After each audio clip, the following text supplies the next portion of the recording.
इन अरुणिमा शर्मा, ये जो लेसन है हिंदी अनुवाद आज इसका हम देखने जा रहे हैं, लेकिन उसके पहले मेरे चैनल को सब्सक्राइब ज़रूर कर लीजिएगा। एक स्टेप हमें आगे जाना है, बहुत बार जाना है, लेकिन पीछे मुड़ के कभी ना देखना है, इसे छोड़ना भी नहीं है।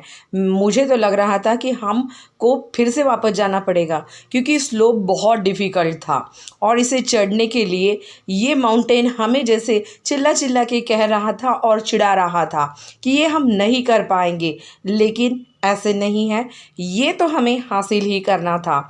अरुणिमा सिन्हा जो अपने एक लेग से, आर्टिफिशियल लेग से वो माउंटेन को चढ़ने की कोशिश कर रही है, वो तो यही चाहती थी कि मैं किसी भी हालत में पीछे मुड़ के नहीं देखूंगी। 11 अप्रैल 2011 की बात है, जब वह ये उसकी ज़िंदगी की पूरी ज़िंदगी इस एक दिन ने बदल दी थी। और देखती है वो दिन कौन सा था। वह अपनी गोल्ड चेन और बैग जो है वो हाथ में पकड़ के बैठी हुई थी, और उसके सामने चोर बैठे थे, और चोर जो है वो उसे जनरल कंपार्टमेंट में वो अकेली थी, और वो पद्मावती एक्सप्रेस में थी, और लखनऊ से दिल्ली की तरफ वो रवाना हुई थी। अब वो जो अंबिका नगर में जो थी, वो उत्तर प्रदेश के, वहाँ से वो एग्ज़ाम देने के लिए निकली हुई थी। तो उसके साथ ये घटना तब घटी थी, सेंट्रल इंडस्ट्रियल सिक्योरिटी फोर्स को ज्वाइन करने के लिए वो निकली थी, और वो एग्ज़ामिनेशन उसी के अकॉर्डिंग थी। अरुणिमा के ऊपर जो अटैक हुआ था, जो रॉबर्स थे वो उसे बार बार चिल्ला के बोल रहे थे कि तुम्हारे हाथ की जो भी चीज़ है, वो प्रेशियस थिंग, गोल्ड है, सोना है, जो भी है, वो हमें देती क्यों नहीं है। तो उसने उसने मन ही मत सोचा कि मैं इस बैग को ऐसे पकड़ के रखूँगी और मैं जल्दी जल्दी से यहाँ से चली जाऊँगी। वह उसी टाइम पे वहाँ से निकलने की कोशिश कर रही थी, और तभी रॉबर्ट जो है, मतलब चोर जो है, उसकी वो बैग उससे छीनना चाहते थे। उन्हें लगता था बैग में ज़रूर कोई बहुत बड़ी कीमती चीज़ है, और इसी बीच में वो फिसल पड़ी। उसे उन्होंने धक्का मार के नीचे गिरा दिया। रनिंग ट्रेन में से धक्का देने के बाद जब वो नीचे गिरी ट्रैक के ऊपर, तो दूसरी दिशा से आने वाली ट्रेन ने उसे बड़ी बुरी तरीके से उसके पैर से कुचल दिया, और इस तरीके से वह अपने एक पैर जो है वह उसके कारण गंवा चुकी थी। ये अरुणिमा की बड़ी ही दुखद कहानी है। हाँ, लोकल लोगों ने उसने हॉस्पिटल में दाखिल कर दिया। वहाँ पे उसकी ट्रीटमेंट चालू हो गई, और डॉक्टर ने उसका लेफ्ट लेग जो था वो पूरे घुटनों की तरफ से उसे काट दिया था। उसे ज़िंदा रहने के लिए यही करना पड़ता था। अब एक वीक के बाद उसे all India institute of medical sciences AIIMS में दाखिल किया गया। वहाँ पे उसकी जो कंपनी थी, वहाँ से उसके लिए सारी चीज़ें प्रोवाइड की गई। फ्री ऑफ कॉस्ट उसे आर्टिफिशियल लेग भी मिल गया, और अब बहुत दिनों के बाद तक, मतलब वो हॉस्पिटल में ही रह गई। पूरी तरीके से अच्छी होने के बाद फिर उसने सोचा, क्यों ना मैं एक कोई भी इम्पॉसिबल चीज़ जो है वो कर जाऊं, उसे पॉसिबल कर सकूं। तो वो कौन सी थी? माउंट एवरेस्ट को चढ़ना। उसके लिए सबसे पहले चलना ही काफ़ी नहीं था, तो उसने शुरुआत तो वहाँ से की। वो बहुत दिनों तक उसके बारे में सोचती रही, सुना। जो माउंटेनियरिंग का रहता है स्टडीज़, उसने उसके बारे में रीडिंग करना शुरू कर दिया।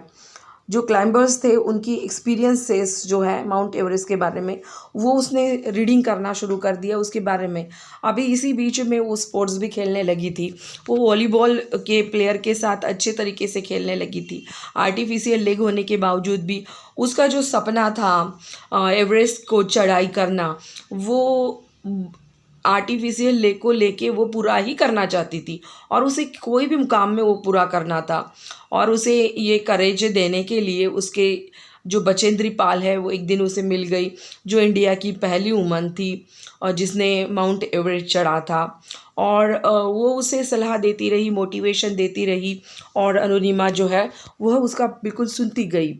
अरुणिमा, इसी कंडीशन में तुम्हें ये चढ़ना पड़ेगा और ये करके दिखाना पड़ेगा। ये बहुत बड़ा डिसीजन है, पीछे हटना नहीं है। और देखो, एवरेस्ट को चढ़ना मतलब एक आम माउंटेन को चढ़ना ऐसे नहीं है। तो इनर एवरेस्ट को पहले चढ़ो, उसके बाद में फिर धीरे धीरे तुम आगे का सब कुछ कर सकोगी। तो ये सब दुनिया को दिखाना पड़ेगा ना। तो दुनिया को दिखाने के लिए, अपना करेज बढ़ाने के लिए, और दूसरों लोगों को जो इसकी तरह आर्टिफिशियल लेग नहीं तो रिलायबल है, इन लोगों को करने के लिए, मतलब दिखाने के लिए ये करना बहुत ज़रूरी था। अभी बचेंद्री पाल जो है, उनकी मार्गदर्शन में उत्तरकाशी कैंप से टाटा स्टील एडवेंचर फाउंडेशन की तरफ से अरुणिमा ने ट्रेनिंग तो हासिल कर लिया था 2012 में ही। और उसके बाद में अब उसका आगे का जो यात्रा थी माउंट एवरेस्ट को चढ़ने की, वो धीरे धीरे मतलब छोटे छोटे माउंटेन को चढ़ती गई। और एक आइलैंड जो है पीक, वो 6189 मीटर का जो है, ये उसने हासिल, इतना बड़ा उसने काबू में कर लिया था।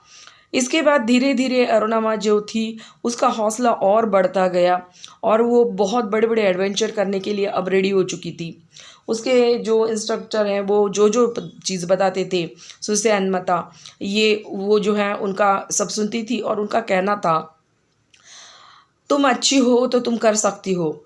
और ये जो कुछ कुछ वर्ड्स होते थे, ब्रेव वर्ड्स, मोटिवेशन उसको देते रहते थे। और अभी उसकी दिशा जो थी वो डेथ जोन की तरफ, मतलब 8000 मीटर सी लेवल्स का ऊपर का भाग जो है, वो उस इस लेग्स के साथ, तो वो तो उसे बोल रही थी कि मत चढ़ो करके, डेथ जोन है ये। लेकिन देखो, ये उसकी ज़िंदगी का और एक एडवेंचर था जो उसे करना ही था। अब उसने दूसरे माउंटेनियर्स की सहायता से वो चढ़ना शुरू कर दिया। बहुत बार ऐसे होता था कि बर्फीली पहाड़ों के ऊपर उसके हाथ पैर काम करना बंद कर देते थे। अब वो फिर भी काम करती थी, वो चलती थी। उसे बहुत सारी प्रॉब्लम्स आ गई थी, जैसे कि आर्टिफिशियल जो है ना, उसको मतलब बहुत चीज़ें जो है वो स्ट्रगल करते करते आगे चढ़ने की, आगे कुछ दिखता नहीं था। शेरपा जो था वो बार बार उसे बोलता था कि मैडम आप पीछे मुड़ के चली जाइए, ये आपसे नहीं होगा, आपका आर्टिफिशियल लेग है, यहाँ पे अच्छे खासे लोगों से नहीं होता। लेकिन अरुणिमा बोलती थी कि मेरे पास कोई और दूसरा ऑप्शन नहीं है, मुझे कुछ भी करके इसे चढ़ना ही है, इस मुकाम पे जाना ही है। ये आर्टिफिशियल लेग के मेरा ज़िंदगी बर्बाद नहीं कर सकता है। इसी के सहारे जिसने मेरा पैर जो है वो कटक हो गया, वो टाइम पे मेरी हौसला खो चुकी थी। लेकिन अब बहुत दिनों के बाद ये हौसला आया है, तो इसे ऐसे छोड़ूंगी नहीं, मैं तो ये ज़रूर हासिल करके रहूँगी। माउंट एवरेस्ट क्या बड़ी चीज़ है। ऐसे करते करते उसने चढ़ाई करना शुरू कर दिया था। और कभी कहीं गलत हो जाए तो नीचे आने की बहुत बड़ी संभावना थी, और वो गिरती भी थी, और कहीं ऊंचाई पे पहुंच जाती थी और फिर नीचे आती थी।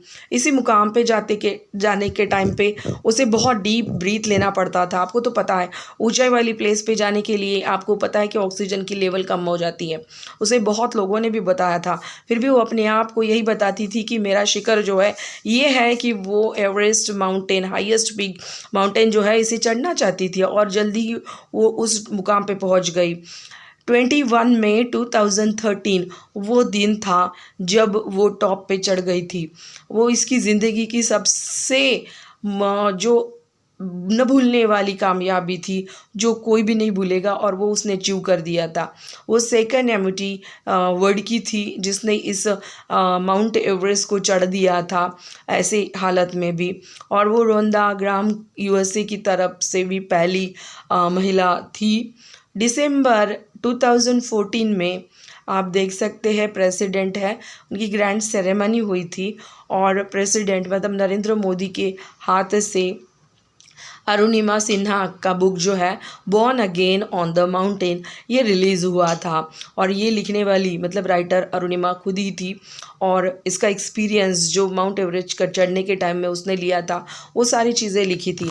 2015 में पद्मश्री अवार्ड से उसे सम्मानित किया गया। और बाद में उसे अलग अलग और भी बहुत सारे, जैसे कि 2016 में तेंजिंग नॉर्वे अवार्ड से उसे सम्मानित किया गया।